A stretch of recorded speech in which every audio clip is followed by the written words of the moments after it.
주의 장막에 머무를 자 누구오며 주의 성산에 사는 자 누구오니이까. 정직하게 행하며 공의를 실천하며 그의 마음의 진실을 말하며 그의 혀로 남을 허물하지 아니하고 그의 이웃에게 악을 행하지 아니하며 그의 이웃을 비방하지 아니하며 그의 눈은 망령된 자를 멸시하며 여호와를 두려워하는 자들을 존대하며 그의 마음에 서원한 것은 해로울지라도 변하지 아니하며 이자를 받으려고 돈을 꾸어주지 아니하며 뇌물을 받고 무죄한 자를 해하지 아니하는 자이니 이런 일을 행하는 자는 영원히 흔들리지 아니하리이다. 오늘 우리는 계속해서 내 영혼의 사운드 트랙 시편의 말씀을 통해 우리가 이 시대에 하나님 앞에 어떤 기도를 드려야 하고 또 하나님이 어떤 기도를 기뻐 받으시는지를 배우고자 합니다. 힘들고 어려운 상황 속에서 우리 각 가정과 있는 곳에서 귀한 예배를 지켜주시는 우리 모든 성도님들을 축복하고 또 현장에 함께하는 우리 모든 성도님 축복합니다. 유명했던 두 신학의 거장의 대화가 있습니다. 바로 폴 틸리히라는 신학자와 칼 바르트와이라는 신학자죠. 이 두 사람은 대화를 나누는 가운데 이런 얘기를 했던 것이죠. 틸리히에 의하면 신학이라는 것은 반드시 답변을 하는 신학이어야 된다. 즉 세상이 하나님에 대해서 던지는 질문에 대해서 답하는 것이 바로 기독교 신학이어야 한다. 그래서 틸리히에게 있어서 가장 중요한 것은 바로 연관성이었습니다. 하지만 칼 바르트는 좀 다른 생각을 했던 것 같아요. 바르트는 세상은 올바른 질문을 던질 능력이 없기 때문에 하나님은 우리에게 답변을 주실 뿐만 아니라 먼저 하나님이 올바른 질문을 가르쳐 주신다. 즉 하나님께서 우리가 어떤 질문을 해야 되는지도 가르쳐 주시고 그리고 그 옳은 질문에 대한 답변도 가르쳐 주시는 분이다. 자, 그런 의미에서 시편 15편은 바로 이런 바르트의 생각을 그대로 표현하고 있는 기도입니다. 이 얼핏 보기에는 우리가 1절을 보면 우리가 현대인의 성경으로 한번 읽어보면 좋을 것 같아요. 그래서 현대인의 성경이 긴 시편이 아니니까 5절밖에 되지 않거든요. 그래서 한번 우리 현대인의 성경으로 1절에서부터 5절까지 함께 읽겠습니다. 여호와여, 누가 주의 성소에 들어갈 수 있으며 누가 주의 거룩한 산에 머물 수 있겠습니까?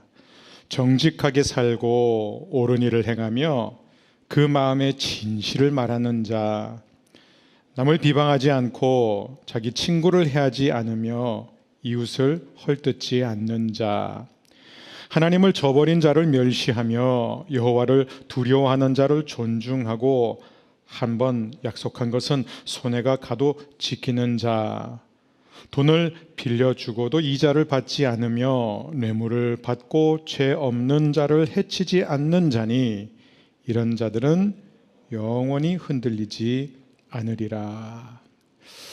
굉장히 귀한 기도죠. 근데 이 시편 전체의 내용이 바로 이 1절에서 던져지는 질문에 대한 답변입니다. 자, 이 1절의 질문, 여호와여, 누가 주의 성소에 들어갈 수 있으며 누가 주의 거룩한 산에 머물 수 있겠습니까? 이렇게 시작이 됩니다. 즉 이 시편은 얼핏 보기에는 다윗이 이 질문을 먼저 던지는 것 같지만 사실은 하나님이 다윗에게 주신 질문이죠. 이게 정말 다윗이 스스로 던진 질문이라면 이상하지 않습니까? 다윗이 질문을 던지고 다윗이 지금 답을 하고 있는 것으로 봐야 되잖아요. 그런데 이 기도 전체가 바로 하나님이 다윗에게 주신 질문을 다윗의 입을 통해 던지게 한 뒤에 또 다윗이 하나님으로부터 받은 답변을 기도 형식으로 이렇게 기록하고 있습니다. 그래서 이 시편은 어쩌면 우리 인생에서 가장 중요한 질문으로 시작하죠. 누가 개역개정 주의 장막에 머무르고 주의 성산에 살 것인가? 물론 이것은 길게 보면 누가 하나님 나라에 들어갈 것인가? 이런 질문도 포함하지만, 그러나 이 질문의 주된 관심은 이 땅에 사는 동안 누가 하나님의 임재 안에 머무르게 될 것인가? 누가 하나님의 마음에 합한 삶을 살게 될 것인가? 누가 하나님을 기쁘시게 하며 살 것인가? 그런 질문입니다. 자, 그런데 우리가 구원을 이해하는 데 있어서 굉장히 중요한 것이 있는데요. 구원의 목적을 이해하는 것입니다. 여러분, 하나님이 우리를 구원해 주신 것은 우리를 지옥에 빠지지 않도록 하기 위함이 아니라 의로운 삶을 살도록 하기 위함입니다. 물론 지옥에 빠지지 않는 것도 포함되지만, 그러나 하나님이 저와 여러분을 구원하신 가장 큰 궁극적인 목적은 우리가 이 땅에서 의로운 삶을 살도록 하기 위함이죠. 자, 이를 잘 보여주는 신약의 한 구절이 로마서 8장 4절이에요. 육신을 따르지 않고 그 영을 따라 행하는 우리에게 율법의 요구가 이루어지게 하려 하심이니라. 율법의 요구가 이루어지게 하려 하심이라. 자, 이 율법의 요구가 무엇일까요? 이 율법은 크게는 구약에서 나오는 모든 율법을 말하고 있지요. 그래서 우리는 이것을 이 moral law, 그렇죠? 도덕률 이렇게 표현합니다. 그런데 사실 이 모든 이 율법은 10계명에 대한 해설이다라고 해도 과언이 아닙니다. 즉 구약에 등장하는 수많은 율법들은 전부 다 10계명에 대한 부연 설명입니다. 그런데 10계명과 모든 율법을 가장 완벽하게, 완전하게, 컴팩트하게 요약해 주신 분이 바로 예수님이죠. 우리 예수님은 이렇게 말씀하십니다. 마태복음 22장 37절. 이게 바로 우리 교회의 영원한 표고 사명이기 때문에 우리 함께 읽겠습니다. 예수께서 이르시되 내 마음을 다하고 목숨을 다하고 뜻을 다하여 주 너의 하나님을 사랑하라 하셨으니 이것이 크고 첫째 되는 계명이요 둘째도 그와 같으니 내 이웃을 내 자신같이 사랑하라 하셨으니 이 두 계명이 온 율법과 선지자의 강령이니라. 아멘. 여러분이 두 가지가 바로 하나님이 오늘 이 순간 저와 여러분이 살기를 원하는 의로운 삶의 모습을 보여주고 있습니다. 자, 시편 15편의 질문, 바로 이 문제가 지금 하나님이 다윗의 입을 통해 던지고 있어진 거죠. 자, 우리 좀 더 자세히 보겠습니다. 자, 누가라는 이 표현이 나옵니다. 그러니까 개역개정은 여호와여 주의 장막에 머무를 자가 누구오며, 또 현대인의 성경은 여호와여 누가 주의 성소에 들어갈 수 있으며. 지금 다윗은 누가 들어갈 것이지 어떤 특정 사람에 대해서 묻는 게 아니라 어떠한 사람, 즉 어떠한 삶을 사는 사람이 들어갈 수 있느냐라는 질문을 하는 것입니다. 다시 말해서 우리가 이 땅에 사는 동안에 날마다 하나님의 임재 속에 거하려면 어떻게 해야 되느냐, 그리고 이 중요한 질문에 대한 답변이 바로 시편 25편 2절에서부터 5절까지의 내용입니다. 근데 여러분, 좀 서론이 길어지는 감이 있지만 우리가 이 시편 15편을 이해하기 위해서 반드시 먼저 짚고 넘어가야 할 중요한 부분이 있습니다. 시편 15편은 경건한 삶에 관한 질문이시지 하나님 앞에 의롭게 되는 방법에 대한 질문이 아닙니다. 우리가 성경을 읽다 보면 이 둘을 혼돈할 수가 있죠. 물론 경건한 삶, 하나님의 뜻대로 사는 삶과 또 의롭게 되는 것은 불가분의 관계 안에 있습니다. 하지만 둘은 같지가 않아요. 다릅니다. 그러므로 만일 우리의 질문이 사람이 어떻게 하나님 앞에서 의로워질 수 있습니까? 이런 질문이라면 그 답변은 영원히 바뀌지 않습니다. 오직 예수 그리스도를 믿음으로 말미암아. 하지만 여기서 다윗이 던지는 이 질문, 하나님이 다윗의 입술을 통해 던지게 하시는 질문은 무엇이냐면, 누가 하나님의 마음에 합한 삶을 살고 있는가? 하나님이 기뻐하시는 사람의 모습은 어떤 것인가? 즉 여기에는 반드시 도덕률, 율법이 들어가게 되어 있습니다. 즉 사람은 하나님이 주신 말씀, 계명을 지킴으로써 하나님 앞에 의로워지는 것이 아니라 오직 예수 그리스도의 십자가를 통해서만 의로워지지만, 예수님을 믿음으로 말미암아 의롭게 된 하나님의 자녀는 반드시 하나님의 계명을 지킴으로써 하나님을 기쁘시게 하는 삶을 향해 나아가게 되어 있다. 이것이 바로 우리가 반드시 마음에 두어야 할 중요한 진리입니다.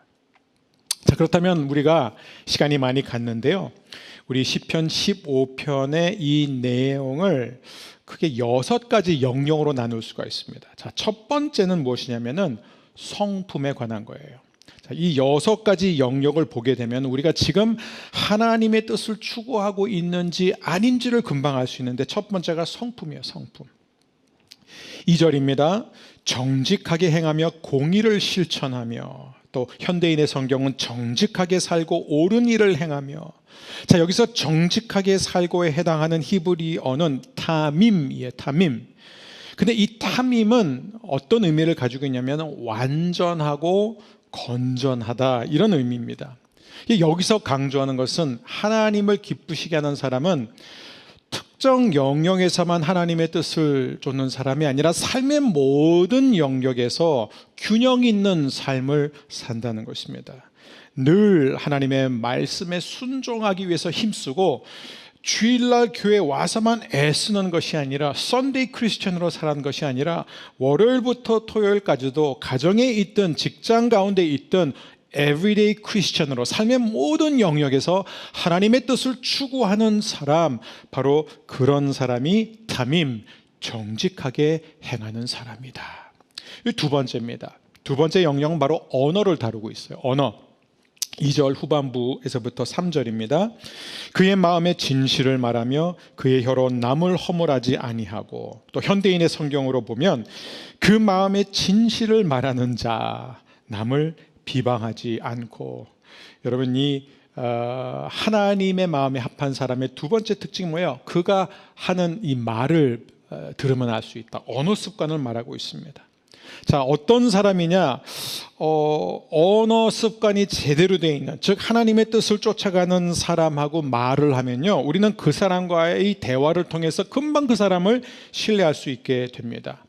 그 이유는 그가 하는 말이 상대방이, 사람들이 듣기 원하는 말이 아니라 진리를 말하기 때문이다. 있는 그대로 말하기 때문이다. 자, 어떤 혀가 진실한 혀인가? 여기서 이 진실을 가리키는 이 히브리어는요, 이 진리를 가리키는 게 아니라 믿을 만하다. 즉 영어로 하자면은 그냥 truth를 말하는 것이 아니라 trustworthy. 그렇죠? 믿을 만한, 신뢰할 만한 말을 하는 사람이다. 근데 사실 진리와 믿을 만한 것은 같은 것입니다. 왜냐하면 진리를 말하는 사람이 믿을 만한 사람이죠. 여러분, 우리가 하나님을 믿을 수 있는 이유가 뭐냐면, 하나님은 요한복음 17장에 보니까 진리의 하나님이다. 또 예수님을 우리가 믿을 수 있는 이유는, 예수님은 내가 곧 길이요 진리요 생명이요 라고 말씀하셨습니다. 또 우리가 성령 하나님을 믿는 이유는 바로 그분이 진리의 영이기 때문입니다. 우리가 성부, 성자, 성령 하나님을 믿을 수 있는 이유는 하나님이 진리를 말씀하시는 분이기 때문이에요. 이와 같이 하나님의 자녀도 이 땅에 사는 동안에 하나님처럼 믿을 만한 사람이 되어야 되고, 믿을 만한 사람이 되려면은 언제나 진리를 말해야 된다. 자, 그럼 진리를 말하는 것이 무엇이냐? 부연 설명을 하고 있죠. 다른 사람의 허물을 말하지 않는 것이다. 험담하지 않는 것이다, 이거예요. 여러분, 오늘날 교회에서 가장 큰 문제가 바로 험담하고 헐뜯는 것이에요. 우리가 아무런 생각 없이 하는 말, 다른 사람에 대해서 하는 가십이 얼마나 많은 피해를, 얼마나 많은 상처를 입히는지 모릅니다. 실제로 많은 교회사가들은 교회사를 보게 되면요, 어떤 단일 죄보다도 험담하고 비방하고 중상하는 것만큼 교회에 피해를 많이 입힌 죄가 없다고 말할 정도입니다. 그러므로 우리는 날마다 기억해야 되는 것이, 내가 누군가에 대해서 부정적으로 말하고 싶은 생각이 들 때 혀를 깨무는 것이 중요합니다. 야고보서 1장 26절입니다. 누구든지 스스로 경건하다 생각하며 자기 혀를 재갈 물리지 아니하고 자기 마음을 속이면 이 사람의 경건은 헛것이라. 사랑하는 성도 여러분, 인간의 영성을 시험하는 진정한 방법은 말하는 능력이 아니라 얼마나 말을 잘 삼가하고 조심하느냐에 있습니다. 혀를 지키는 자가 바로 하나님의 마음에 합한 사람입니다. 오늘 하루도 저와 여러분 모두가 하나님 앞에서 혀를 지키게 되기를 주 이름으로 축원합니다. 17세기 성경학자 매튜 풀은 이렇게 말합니다. 형제들을 불쌍히 여기라. 목회자들과 성도들은 이미 악인들에 의해 온갖 비난과 책망을 받고 있다는 사실을 기억하라. 당신까지 마귀가 하는 일에 가담하지 말라. 세 번째 영역입니다. 행실이에요. 행실. 3절 후반부입니다. 그의 이웃에게 악을 행하지 아니하며 그의 이웃을 비방하지 아니하며. 자, 현대인의 성경은 이렇게 되어 있어요. 자기 친구를 해하지 않으며 이웃을 헐뜯지 않는 자. 자, 방금 두 번째와 세 번째를 이렇게 보게 되면, 우리가 방금 두 번째는 언어를 봤고 세 번째는 행실을 봤는데 얼핏 보면 비슷해요.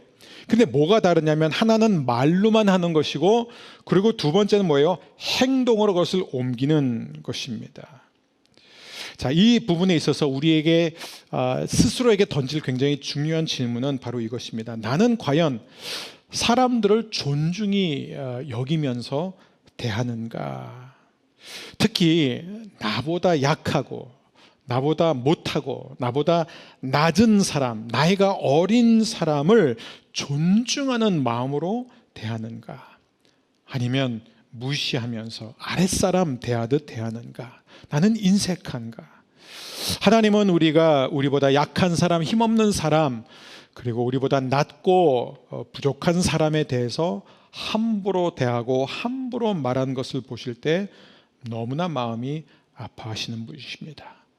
하나님을 기쁘시게 하는 삶이란 모든 사람에 대해서 존중하고 그들을 헐뜯지 않고 비방하지 않고 선을 행하는 사람입니다.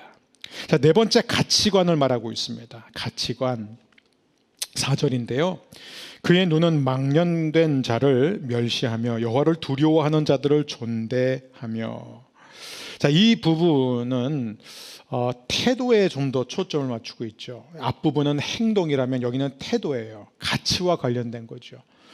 그런데 나는 어떤 사람을 존경하는가? 나는 어떤 사람을 내 삶의 본보기로 삼았는가? 나는 어떤 사람을 나의 롤모델로 삼았는가? 나는 어떤 사람을 흉내내고 싶고 나는 어떤 사람을 따라하고 싶은가? 어쩌면 이것이 오늘날 젊은 세대의 가장 큰 문제이기도 합니다. 오늘날의 젊은 층은 진정한 롤모델, 영웅이 없는 시대라고 어떤 사회학자가 꼬집어 말합니다. 그래도 좀 더 나이 든 세대에게는 그래도 나름대로 어렸을 때 본받고 싶었던 인물이 있었다는 것이죠. 나름대로 우러러봤던 사람들이 있었다는 거예요. 하지만 오늘날 젊은 세대는 영웅도 없고 롤모델도 없습니다. 그러나 영웅이 없는 것보다, 롤모델이 없는 것보다 더 슬픈 사실은 무엇이냐면, 그들은 단지 영화 속의 영웅, 또한 연기를 하는 사람들, 아이돌, 가수, 그런 사람들만 보일 뿐이라는 거예요. 뭐 그들이 문제가 있다는 것이 아니라 그들의 사생활과 가치관에는 관심이 없고, 얼마나 노래를 잘 부르고 얼마나 연기를 잘하고 얼마나 인기가 많고 얼마나 멋진 옷을 입느냐에 따라서, 즉 인물만 좋으면 그만이다. 이것이 바로 오늘날 많은 젊은 사람들이 겪고 있는 위기라는 것입니다. 진정으로 하나님이 보실 때 우리가 롤모델 삼아야 되는 사람들은 어떤 사람들입니까? 정직한 사람입니다. 진실한 사람입니다. 살기 위해 열심히 일하는 사람들입니다. 가족을 지키기 위해 일하는 아버지, 온갖 정성과 헌신으로 아이를 키우는 어머니, 남들을 위해 희생하는 사람들, 바로 이런 사람들에게 하나님의 관심이 가고 있습니다. 다섯 번째, 진실성입니다. 진실성. 4절 후반부입니다. 그의 마음에 서원한 것은 해로울지라도 변하지 아니하며. 자, 현대인의 성경은 이렇게 되어 있습니다. 한번 약속한 것은 손해가 가도 지키는 자다. 여러분, 여기서 강조점은 뭐냐면 해로울지라도예요.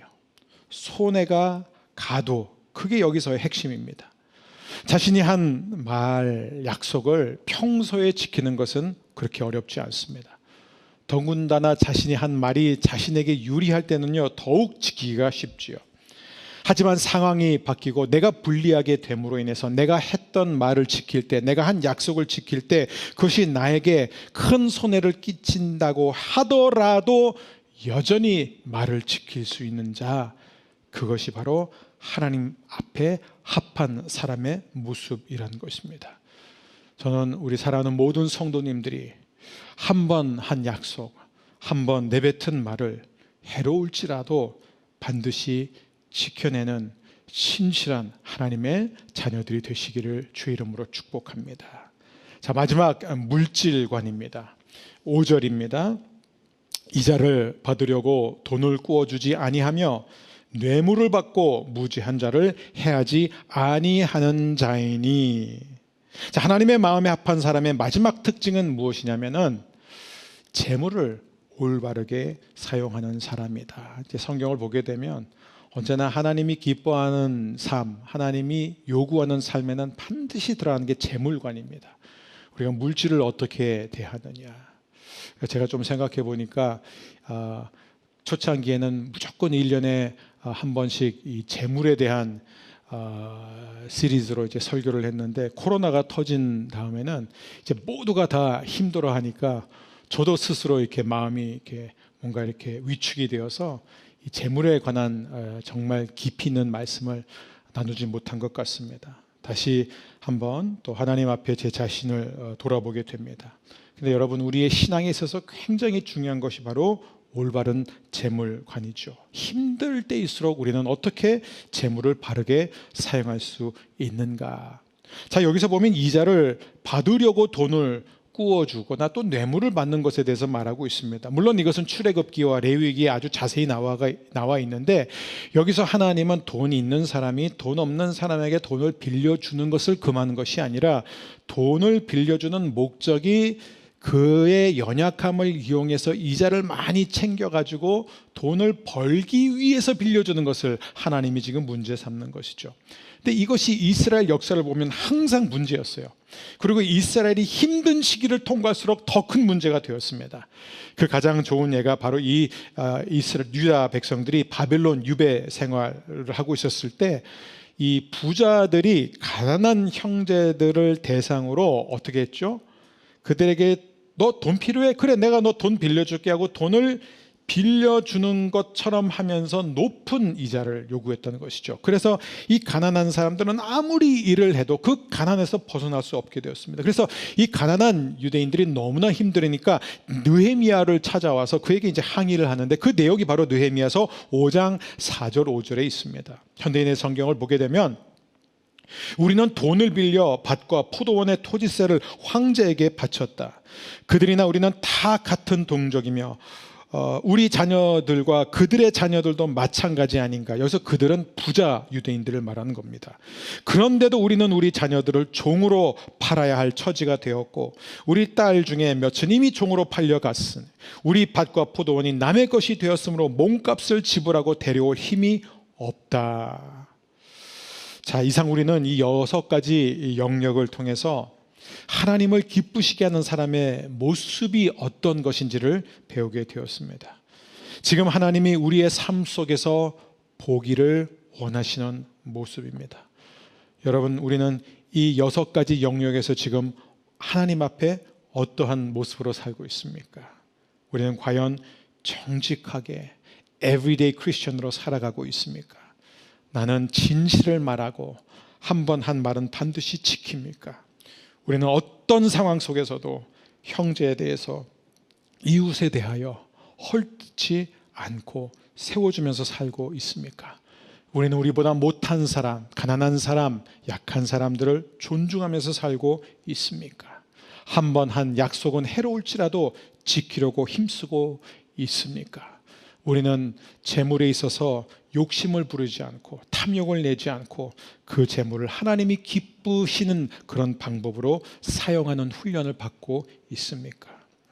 오늘 시편 15편에 의하면 하나님의 자녀라면, 의롭게 된 천국 백성이라면 당연히 그렇게 해야 함을, 그렇게 노력해야 함을 우리에게 말해주고 있습니다. 그러나 시편 15편은 명령으로만 끝나는 것이 아니라, 답변으로만 끝나는 것이 아니라 이런 우리에게 큰 용기를 심어줌으로 끝나고 있습니다. 5절 마지막 부분, 이런 일을 행하는 자는 영원히 흔들리지 아니하리이다. 바로 이 6가지 영역에서 하나님을 기쁘시게 하기 위해서 오늘도 하나님의 말씀에 순종하고 하나님의 말씀대로 살려고 노력할 때에 1절에서 나온 대로 누가 여호와의 장막에 머무르게 되며 누가 주의 성산에 살게 될 것인가. 바로 이런 사람들은 급변하는 세상 속에서 모든 것이 무너지고 모든 것이 바뀔지라도 영원히 흔들리지 않을 줄 믿습니다.